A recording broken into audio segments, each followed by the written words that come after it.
So yet another one of these things, and this one's bugged the shit out of me. Um, it's the damn Neon Genesis fans, just which don't get me wrong, I love Neon Genesis. I actually just recently watched the rebuilds, which I'm not entirely sure how I feel about yet. It's gonna really depend on the ending, and just for the people that need to know is I hate Neon Genesis ending. Yeah, even the end of Evangelion. I think I might hate the end of Evangelion more than I do the actual ending to the anime. Um, yeah, sorry to all your people out there that love the whole psychological and religious crap. That really turned me off. I mean, I was into Neon Genesis for the giant monster versus giant robot action. That's what pulled me in. I originally saw Neon Genesis advertising on one of my old Godzilla VHSs, and like I said, that's what brought me in was that entire thing. But a lot of people are making this comparison that Pacific Rim is a ripoff of Neon Genesis, and to me, Pacific Rim is far more like Gundam meets Godzilla than it is, anything like Neon Genesis. Clearly, they're both tributes to the giant monster and giant robot genres. So, I mean, granted, there's going to be similarities. I mean, you can't make a tribute and have them to the same things and have it be, just radically different. And really, with the exception of robots fighting giant monsters, I don't think there is a lot in common between these two things. Um, Also, this isn't the first time Neon Genesis has been like, oh, that thing's clearly a Neon Genesis clone. I know a lot of people said the same thing about Eureka 7, with the exception of it having a living mecha. Neon Genesis and Eureka 7 have nothing in common at all. Um, Other than, I guess, okay, they have two things. The main character is a little bitch. Though Renton from Eureka 7, yeah, he grows out of it. I don't feel Shinji does at all. Like I said, we'll be waiting for the rebuild of Evangelion Final to see what happens. Though personally, given the rest of the series, I don't foresee him overcoming that problem. Just you don't usually think of a guy having daddy issues. So, I mean, that's yeah, it's one of the interesting things they did. Um, I do apologize though to Neon Genesis fans out there. I I don't like the entire fucked up ending Neon Genesis keeps getting known for. It's just I'm into it for the big ass robots and the monsters. That's why I'm into it. That and the occasional rare hilarious bits of comedy they throw into the entire thing. That's why I'm into the anime, and that is just one of the things I wanted to clear up though is Pacific Rim, Neon Genesis, two completely different things. Uh, I don't understand your comparison or your basis for comparison really at all. Um, One of the things I did find funny is because there were people talking about things that supposedly quote unquote ripped off Neon Genesis in one of the YouTube comments. One of them being this other show. I won't name it because it's got another one of those names that are really difficult to pronounce. But I was actually looking it up on the wiki, and I found it hilarious that it said the some English reviewers have compared it to Neon Genesis, and just the entire thing of the English viewers, and it's just like Japan slap in the face, like ah ha ha, stupid American, um, which is probably going to become a common theme throughout my videos because it seems like most of the people that wail on these things are, American people. Japanese people are just sitting there looking at us like, you guys are freaking idiots. This is awesome. Enjoy it.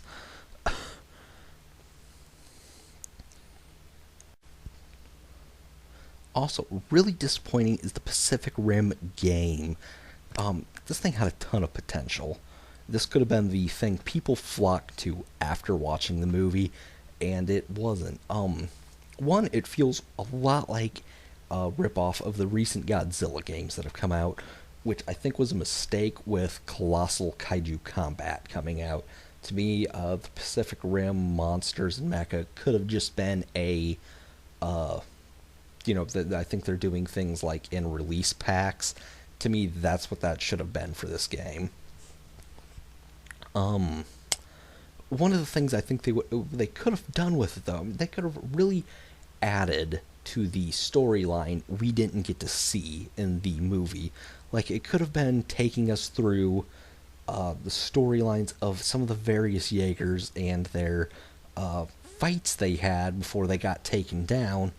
My big thing I think they could have really done with this game, though, would have been to make you allow you to build your own Jaegers and build like your own shatter domes where you want them, like sort of in a style of the XCOM game, and just like you have to deploy a Jaeger and everything to a certain point and try to fight off the monster there. Like depending on all how well you do and everything, it might affect the funding you get, and it could have allowed you to just like really gotten the Pacific Rim experience and everything, but just been really, really. To me, that would have been a great idea. I would love to see something like that in a game. Then again, I am just really, really into XCOM. I love that game and I love that style. So earlier, I mentioned that horrible atrocity, Godzilla '98, or as I've just taken to calling it, Zilla. And I do remember in 2008 reading an article called Godzilla '98 Has Your Opinion Changed Over the Last 10 Years? Truthfully, for me, mine has. I actually really like the design for Zilla. He is a pretty cool monster, actually, but especially I did really start liking him after watching the animated series, and it really helped me to approve of him as a monster. Unfortunately, he will forever be slapped in the face with the fact he was just the horrible, god-awful attempt to be passed off as Godzilla. And personally, I think Zilla would fit very well on the Kaiju B team, which I feel would consist of Zilla, Varan, Baragon, Gorosaurus, and Manda, as opposed to the Kaiju A team, which would be, like Godzilla, Rodan, Anguirus, Mothra, and King Caesar, I think that'd be a really good spot for Zilla. And, actually, especially now after I say that, I think that would be a pretty damn good movie and or comic. Because they wouldn't even have to live on Monster Island. They could live on the island of misfit monsters. Which, speaking of Zilla, I would love to see him fighting the Radosaurus from the Beast from 20,000 Fathoms. I think that'd be a really cool fight scene. Not only that, it could be like the only fight scene in monster history where the military actually manages to, do something. I'm really expecting the Asylum, and for those of you that never heard of the Asylum, we'll be talking more about that in a minute, but I'm really expecting them to do The Beast from 20,000 Fathoms remake for their Godzilla 2014 mockbuster, though I'm really hoping they don't, because I love that movie, and they would most definitely butcher a remake for it. And while on topic of the Asylum, if you haven't heard of them, they are the ones who are responsible for most of the sci-fi original rip-off movies, and in particular, the one I want to talk about is Atlantic Rim, which, hey, guess what, is a rip-off of Pacific Rim. One of the big things is their trailer they had going for them. A lot of people were complaining about it, like, oh, the visuals in this look terrible. compared to a lot of the other things they've done, the visuals for Atlantic Rim were freaking outstanding. I mean, I was impressed. Uh, not really, impressed like, oh, damn, these look great, but more like, patting them on the back, like, hey, these aren't the worst things I've ever seen. But yeah, that was one of the things they had going for them. And it's a movie with giant robots and giant monsters. It's just like, how do you mess this up? They found a way to mess it up. First of all, we're going to talk about the main character who. This is not a guy that belonged in this movie. This is a guy that belonged on frickin' Team America. Even at one point, blowing up a hotel resort and just being like, the very casual, whoops. It's just like, oh my god, really? You put that into a movie? But this main character, throughout the entire movie, his entire purpose just seems to be making the biggest asshat out of himself as possible. And it's the point I was actually disappointed at the end of the movie when he doesn't die. As they have a female character who is essentially her only purpose is she's a cute blonde in a tight suit, and that's it. She's throughout the entire movie essentially just a eye candy.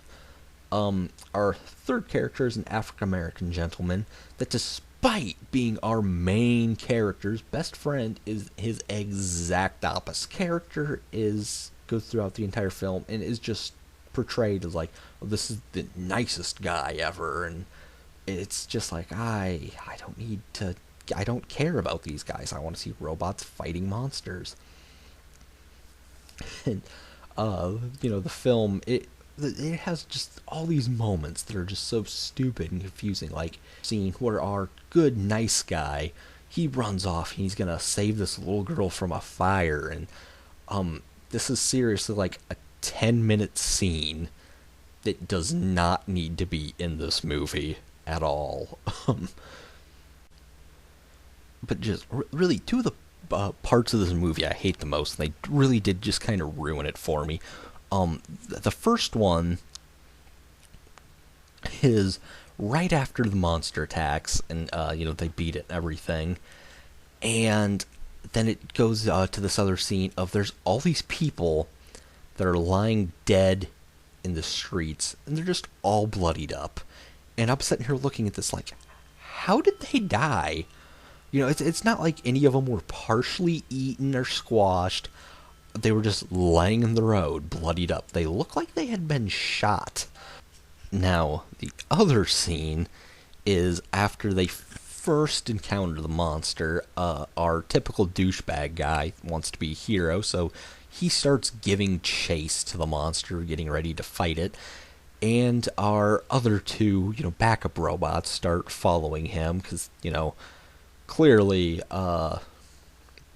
he might need backup. So our commander decides he's going to shut down all the robots, which he gets the two that are going for backup, but he can't get our douchebag hero because his robot is out of range. I don't feel I have to talk any more about the idiocy of that. That is probably the stupidest goddamn thing I've ever heard. And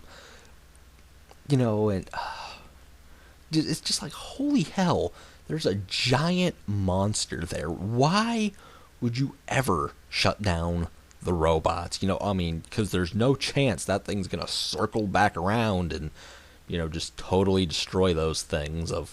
They're that far down under the water, and you're shutting the damn things down. It's like, oh, Asylum, you had a little potential with this movie, and you destroyed it. Oh man. So I hope you've enjoyed the ride. If you did, please give it a like. If you do, check out some of my other stuff. If you want, subscribe to me. That would be great. It helps me out. It knows that there's people out there enjoying what I do. This has been Ramblin' Gamer. Watch out for bears.